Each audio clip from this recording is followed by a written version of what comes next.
mean, the producers behind F1 have an incredible Oscars track record.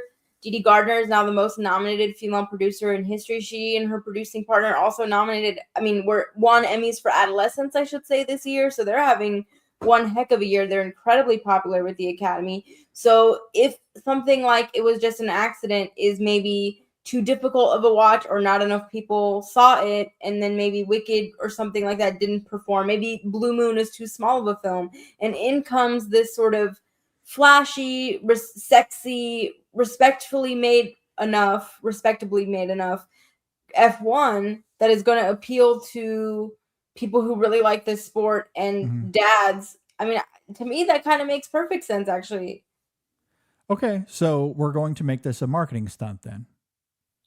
That's what I'm hearing.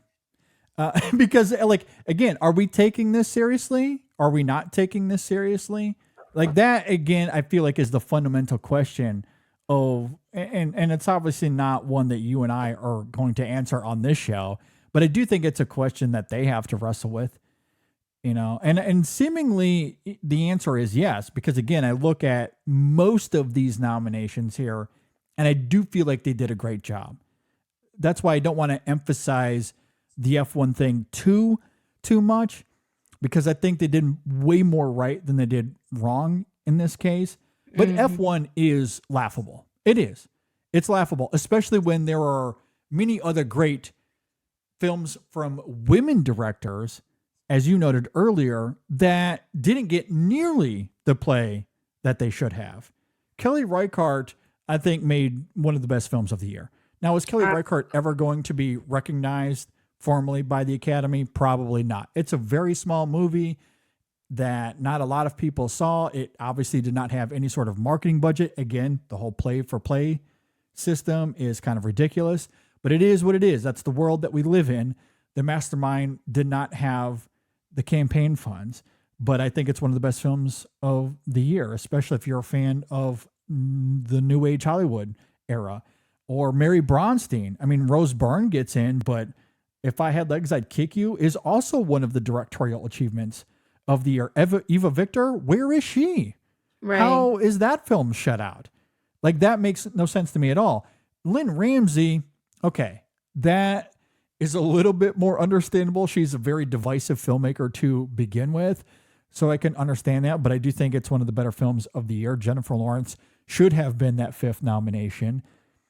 In terms of international releases, Sound of Falling from Germany, that to me is one of the top 5 movies of the year. Now, look, the international films that got in deserve to be there.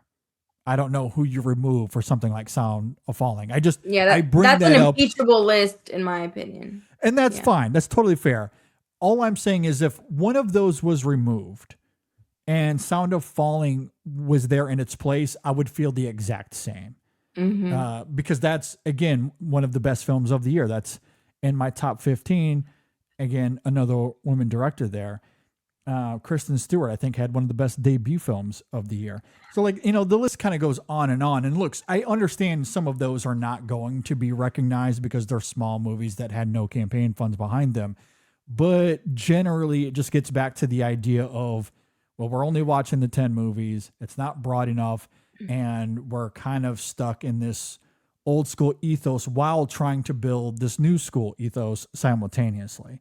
And it just feels like, to your point earlier, they're having a bit of an existential crisis at the moment. And look, in the middle of that, I feel like they've done mostly a great job, but it's not perfect. And there are certainly things to address for sure. Right. I mean, one point that you make repeatedly and quite eloquently is that we have turned art into sports. I don't disagree with you, but I think the problem is that we have turned art into politics. I think fandom culture has completely ruined the way that we engage with art, and this sort of politics of you're either on my team or this team has infiltrated the way that we talk about everything, and it's seeped into how we talk about these films. And in terms of the sort of campaigning of it all, listen, if you tell me that you think Kate Hudson gave a better performance than Jennifer Lawrence, Amanda Seyfried, Tessa Thompson, Eva Victor, Okay, I have no problem with that. If that's why you put her on your ballot, that's 1,000% fine, because you have the right to do so. I mean, many of you might look at my best actress draft and think that my tastes are insane. Cool. But if you put her on your list because you went to an FYC event and she was there and she was nice and she took a picture with you and she's charming, as she is, she's lovely. But that's not a reason to vote for somebody if, to your point, the Oscars are supposed to be about art. But that's where that's the big problem.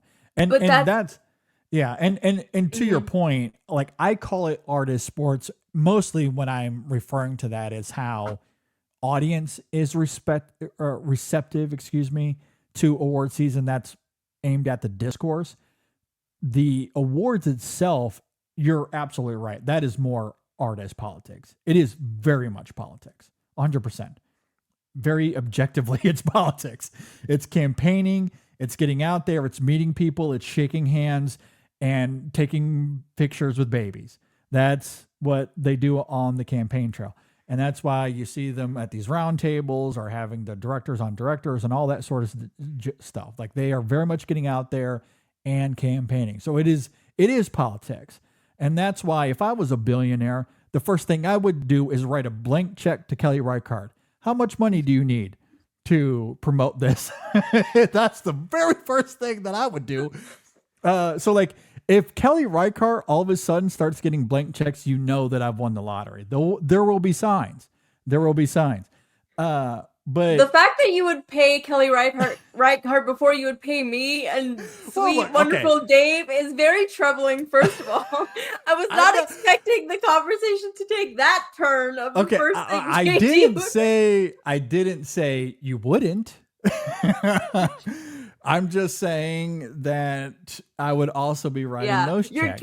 Your kids' college funds, JD. I don't know. Maybe those need to get padded a little bit first. No, but look, billions of dollars is a lot of money, though. That's true. A lot of money. But again, to go back to this tension, though, because again, to end this segment on a positive note, when you look at a nomination like Train Dreams, this tiny movie getting in for cinematography or Best Picture, or The Secret Agent getting in for casting,